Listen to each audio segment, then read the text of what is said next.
Hello, how are you doing? It is getting quite grey and gloomy here in London, as often happens at this time of year. So I hope you had a good reading month in November. I know things get quite hectic at this time of year, and I often find it difficult to find enough reading time, though I did manage to read 7 books over the course of the month. A couple of them were quite long. I did hope to read more, but there's always more time to read more books.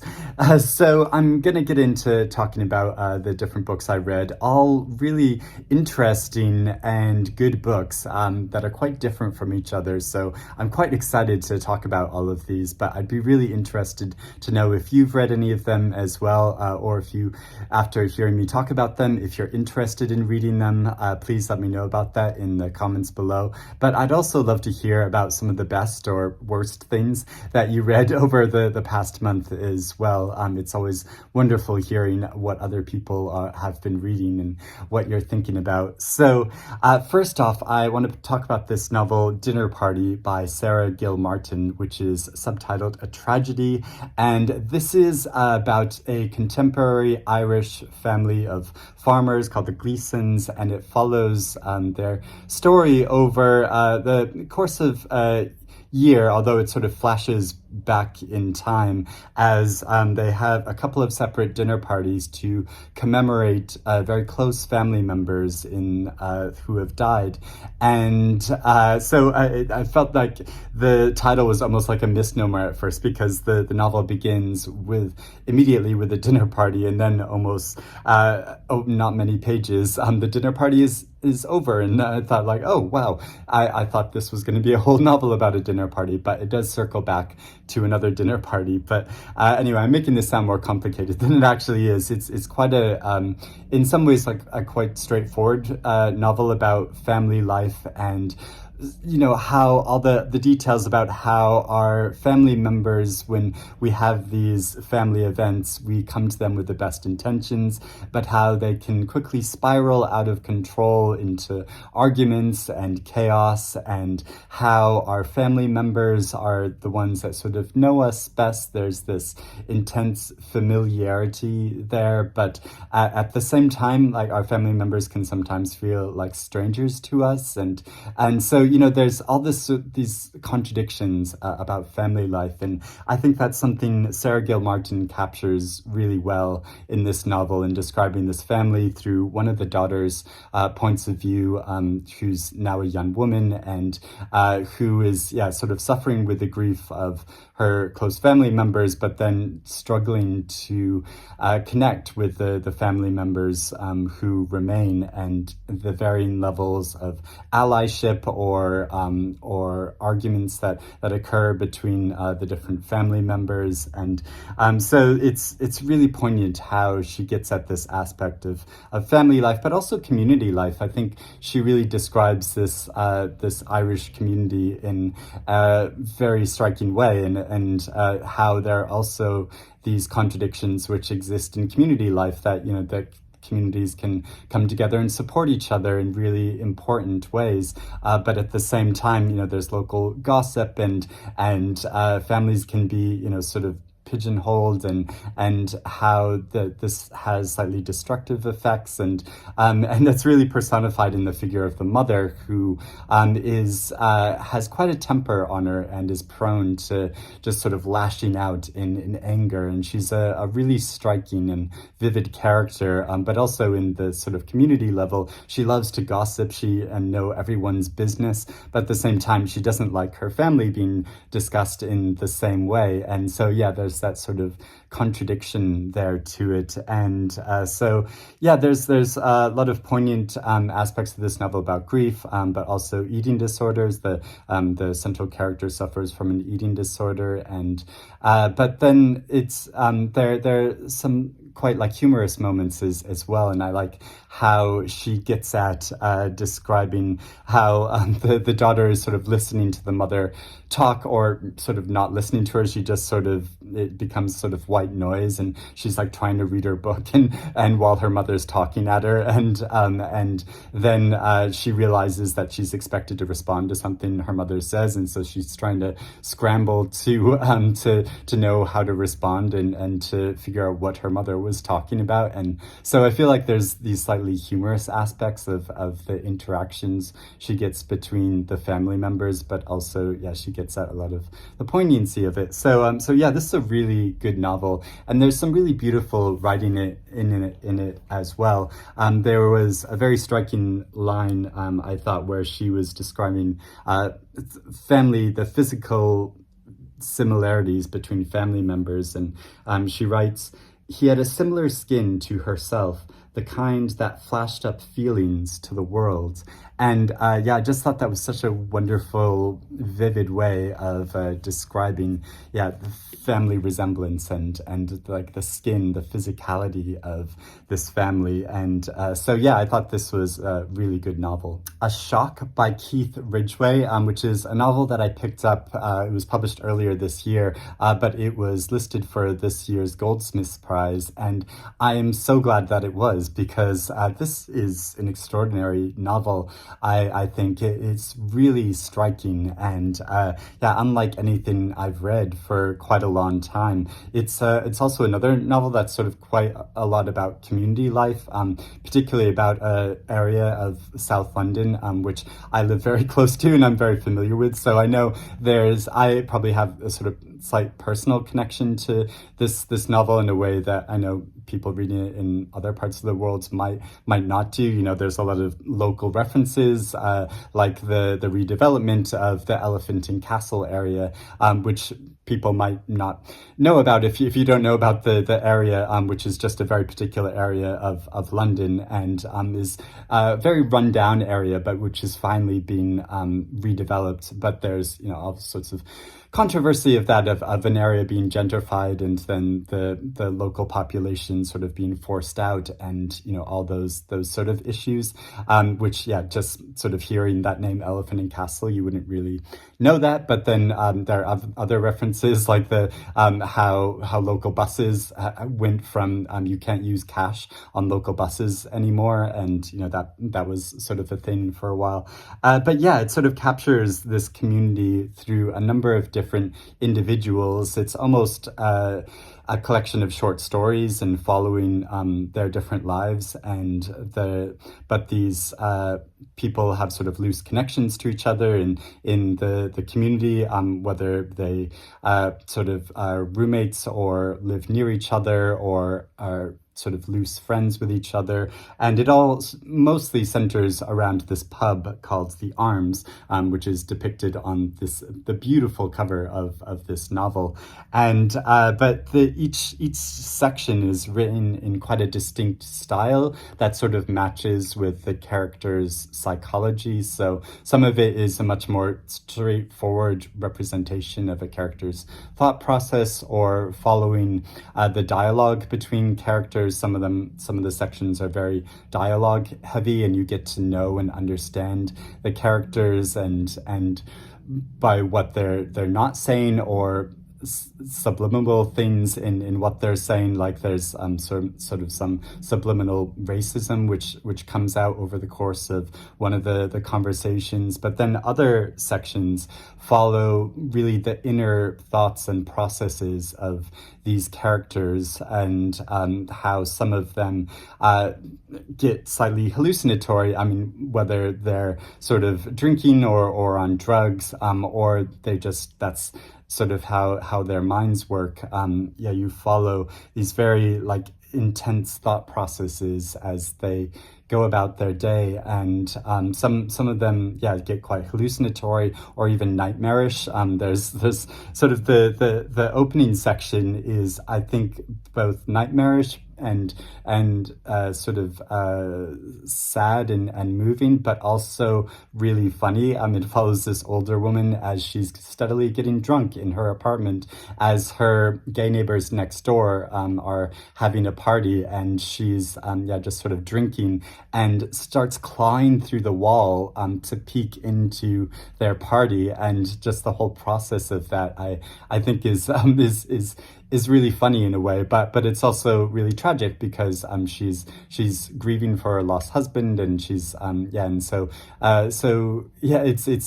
it's really good how he captures all the mixture of emotions in this. And something about this novel, which I didn't really get from the description of it, the general description of it before I started reading it, was how gay this book is. There's a number of sections which follow a number of gay characters in a really interesting way, and in depicting their lives in a way that I haven't really come across before. And I really appreciate this new take on like modern queer life. Like there's a couple of the characters that are HIV positive and are just sort of casually taking drugs and having sex, but also having this meaningful connection with each other, but also a connection with each other that is in some ways like quite trivial and superficial. And I like how he gets at the duality of that. And then but certainly not all of the characters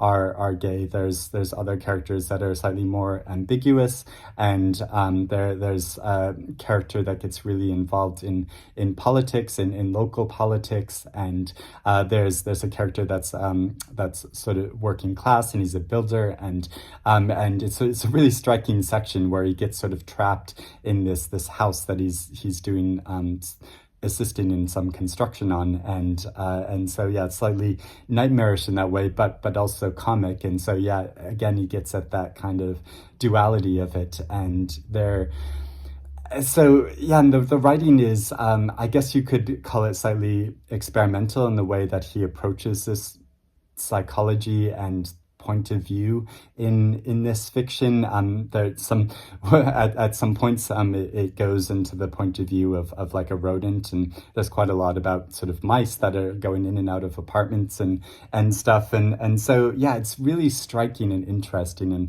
I just thought this is an incredible novel and voice. I'd never read anything by Keith Ridgway before, but he's written several other books, so I'm really eager to read more by him. The Fell by Sarah Moss. And I know Sarah Moss is a much beloved author. I've really enjoyed, I think I've read 2 of her other novels in the past. And I think she's such a skillful and fascinating writer. And so this novel is very contemporary. It takes place exactly a year ago in November 2020, when there was going into lockdown again in England. And it follows a woman in a rural community called Kate, who is in the middle of a 2-week quarantine. So she's not meant to leave her house, and she lives there with her adolescent son. And feels really pressured about this. And but it also follows the story of her neighbor, who's a slightly older woman who has medical issues, and so it doesn't want to leave the house and is kind of shielding because she is much more vulnerable to the pandemic.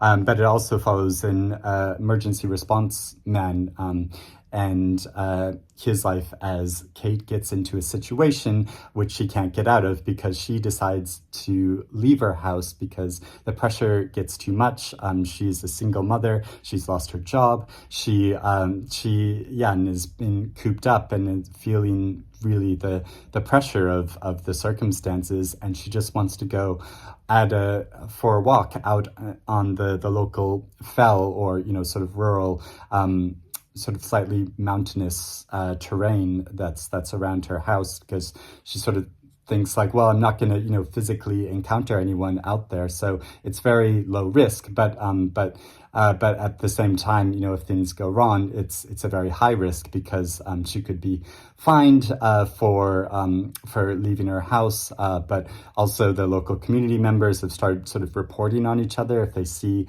people have been leaving their homes when they shouldn't have, and she does get into trouble. She has a fall and injures herself, and then it's like, oh, what does she do from there? And so it follows that dramatic incident, and sort of revolving between these four different main characters of her, Kate, her son, her neighbor, and this emergency response worker. And so, yeah, it just captures the feeling of this period of our lives. I mean, it's so difficult, I think, in a way to write about our contemporary circumstances in a way which is at all objective, because we're still living through them. It's still happening, and of course there's a new variant which has just come up in and so yeah, we might go through these things again, and it's really scary. And but I really admire writers that take on the challenge of trying to do that, and I think Sarah Moss does it really well. And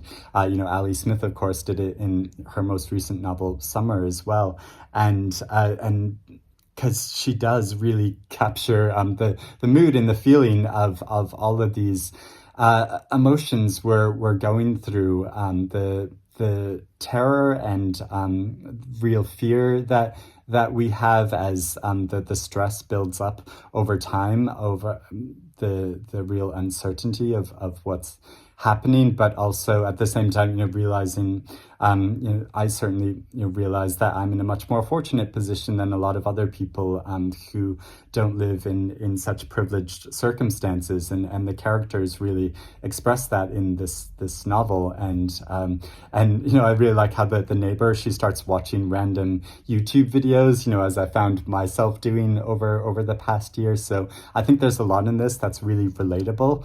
Something I think is I want to say is that I was looking through Goodreads review of this novel, and one of the top Goodreads reviews was just like a 1-star review of someone objecting, saying that I love Sarah Moss's writing, but I cannot continue reading this and get on board with it, because she felt like it was promoting the people to break the rules and to go out and interact with each other, rather than following the government guidance. And of course, this is a dramatic fictional situation, but I don't think the author was at all promoting that. That's entirely opposite the point of this novel. And so if you're worried about it, reading it for that reason, don't go into this thinking that is the case, that Sarah Moss is trying to promote that. I think that's a really severe misreading of this novel. So yeah, I definitely want to caution about that. But she just really handles it in a very sympathetic and dynamic way, portraying the current times we're living in and what we're going through, and all of the myriad emotions that we're having. And yeah, I really admire the book for that, and think it's an excellent work of fiction. I also read a slightly older novel, An Artist of the Floating World by Kazuo Ishiguro, which was first published in 1986, and I have this 30th anniversary edition. So it comes with a new introduction by the author, where he talks about the physical circumstances of writing this novel. That his first book had been very well received, but was still, he wasn't well off at all. He was struggling to find time to write, and while continuing to work and have a family.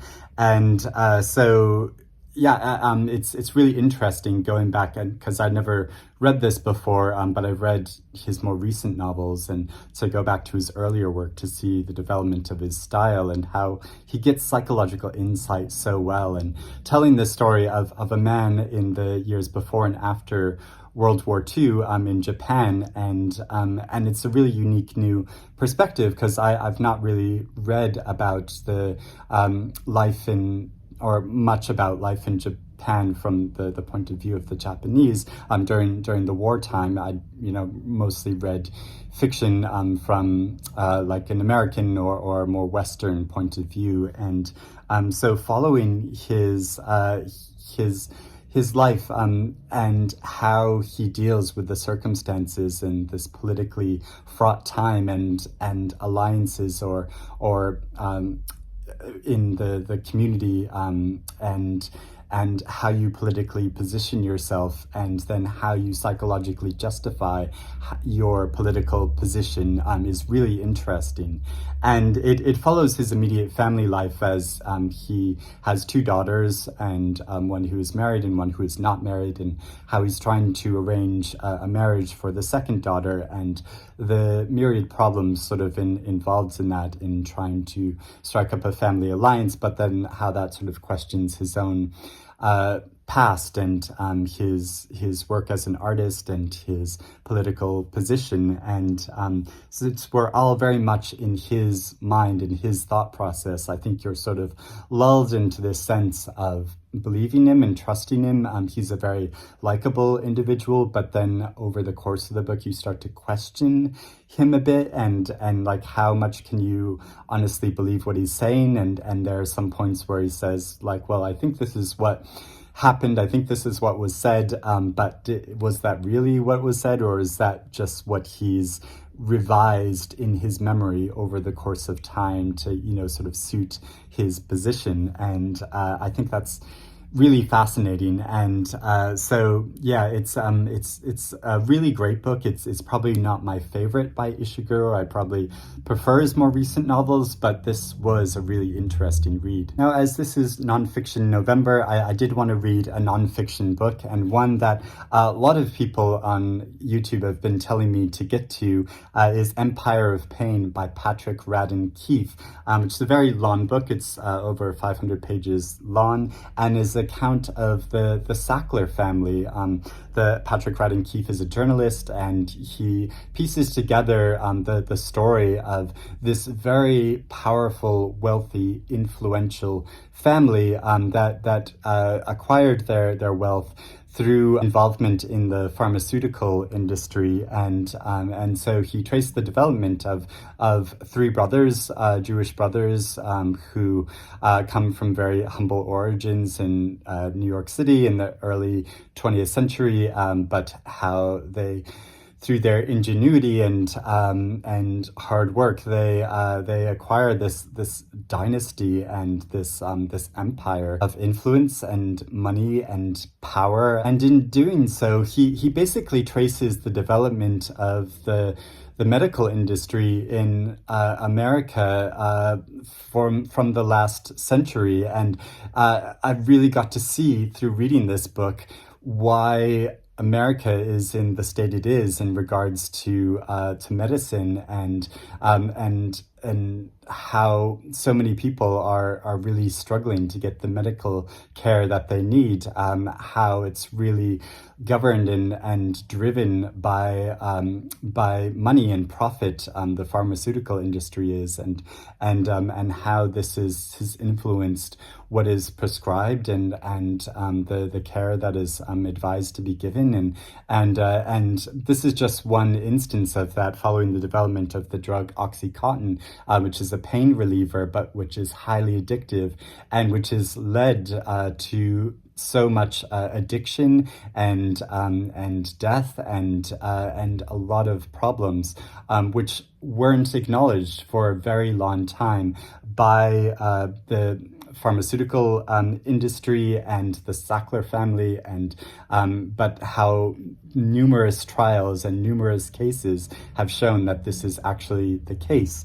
And so it's a really thrilling story in a way, because you get this larger picture of the medical industry, but also this really intense picture of a family, and how wealth and power have like distorted and changed and perverted this family over generations. How it's I've been watching very avidly this show Succession, this powerful family dynasty, and how warped the family becomes because of this money and power, and how it makes them into such awful people and really corrupts them. And it's even stated in this how the parallels between the family in the show Succession and this family, because the resemblance is really striking. And I think it shows that this is what happens when there's mega money and mega power involved in these families, and what it does to individuals, and how it's almost inescapable being corrupted by it, because it holds such a sway in these people's lives. So this is such a powerful and vividly told story that was really gripping in a lot of sections, and I really admire how the author was so thorough in his journalistic research of the family and following documents to prove what happened to this family and why they're in the state that they're in, why America is in the state it is. I mean, I have such a different perspective on it now, having lived my whole adult life in the UK, whereas there's the NHS, and so it's a very different feeling over here from it is what it is in America, and so I think it's so good in that way. Although there are some sections where I felt it was slightly weighted down because he was so thorough about the research, and I think it's right that he was to do so, but I felt like it was almost sort of going over the same points sometime to prove how the facts that he was writing about. So some of it did feel slightly repetitious, but how it was structured, sort of following the family through the generations, you do get a sort of through narrative of telling this story. So everyone who praised it, I think, is right, and it's so good, and and I'm really glad that I read it. Learwife by JR Thorp,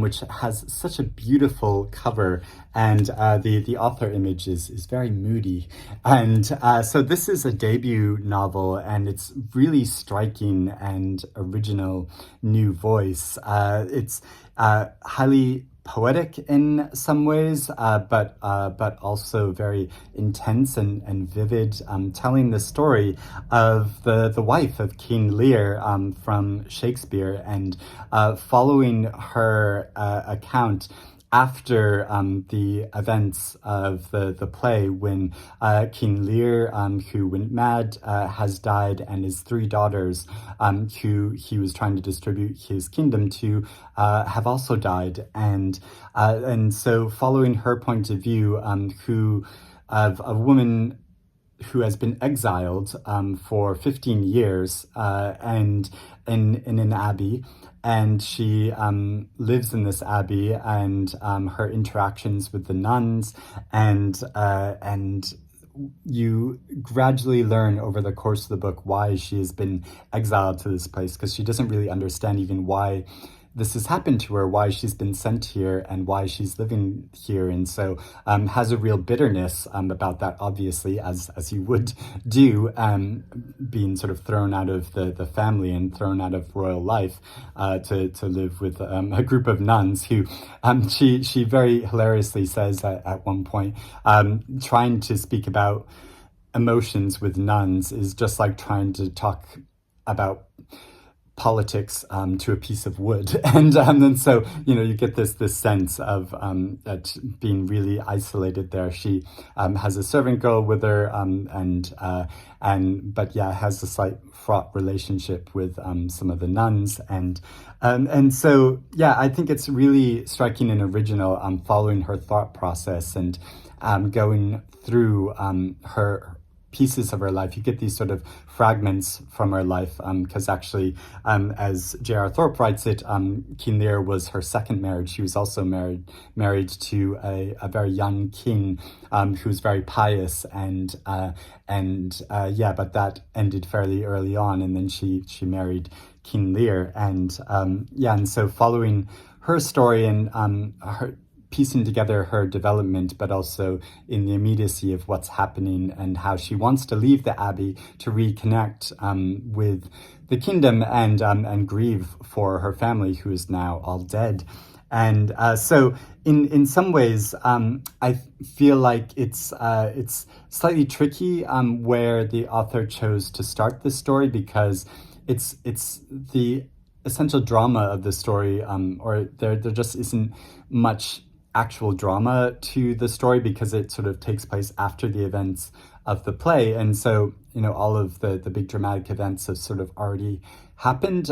You're getting more just her reflections and her point of view and her thought process, and following that. And I think she does it really well, but I think it poses this problem of even though it's not that long a novel, it's like 325 pages long, but it took me quite a long time to read it. I think because the story wasn't so like gripping that I was like, oh, what's going to happen next? It was more just following her meditations and her thought process. And there is some slight drama to it. There is the question of why she is there, and finding out that the problem of that, but also the relationships between the nun, and they have to choose a new abbess, and it gets left to her to choose the new abbess and there's these two nuns which are sort of vying for that position. So there's that drama, but that's not too dramatic. There is a fire at one point, so that's slightly dramatic.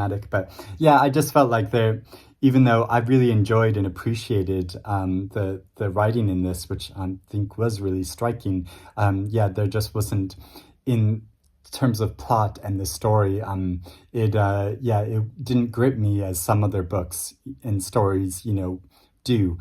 So there was that issue with it, but overall I really admired and I thought this was a really fascinating and original book. And finally, I read quite a long novel, which is Palmares by Gayl Jones, which is almost 500 pages long.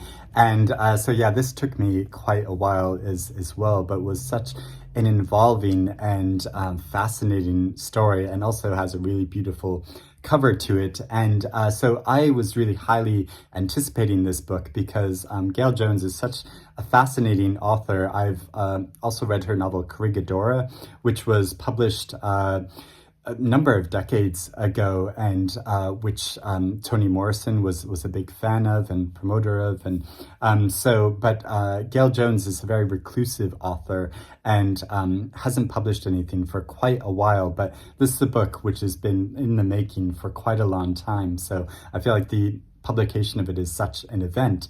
And so it follows the story of a young slave girl called Almeida in the late 1600s in Brazil.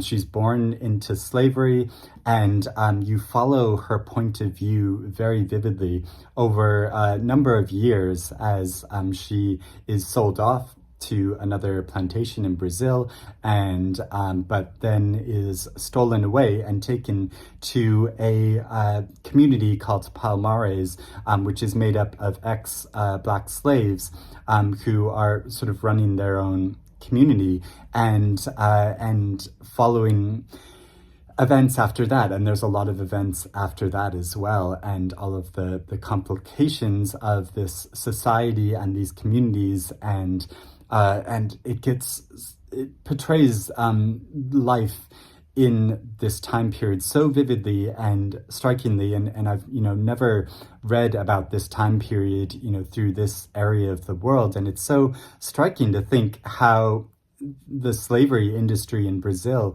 was such a big thing and not as often written about, at least in sort of from American writers or British writers, but was a really big deal that I think there were 5 million slaves brought from Africa to Brazil, which is substantially more than in the Americas, and to write about the rich variety of life during this time and all of the complications of this to do with race and culture, and so to follow a number of individuals through the story of this girl's life, where you meet so many.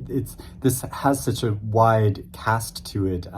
It's sort of an episodic novel in that she meets a number of different individuals, and most of the story takes place through her dialogue with these different individuals she meets along her way, along her sort of episodic journey, through a number of different really harrowing circumstances, but also the intense connections she makes along the way, the knowledge she gains, and she's in a very interesting position in that she knows how to read and write, unlike many of the slaves around her in the community, because a priest taught her to do this, and so she's educated in a way that others aren't, and she gains more education along the way as she learns about medical practices, and that gives her a slight advantage in some ways, but also a disadvantage in that there's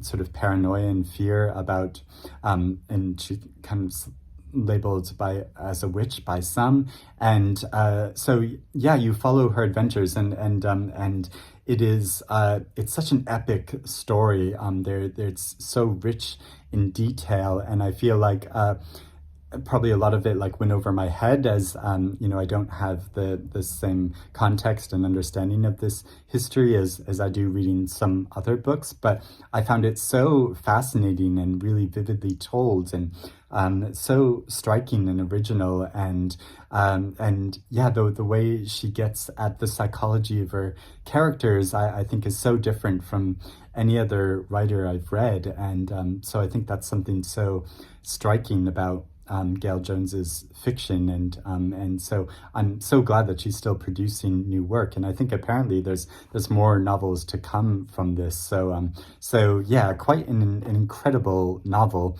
and one that I'm still sort of thinking about and mulling over, because there's so much to think about with this book. But I really appreciated it, and so yeah, those are the books that I read in November. Like I said, let me know if you've read any of these books. I'd love to know your thoughts and reactions to them, or if there's anything else you've read that you want to tell me about and you think that I would like, please let me know about that in the comments below. So thank you for watching this and all of my rambling thoughts about the books that I read. But I also want to thank in particular for their support Stephanie Windsor, Joy Schwartz, Peter Lawnworth, Sage, and Bob the Booker. I really appreciate your support. So I'm hoping to read some more good things in December.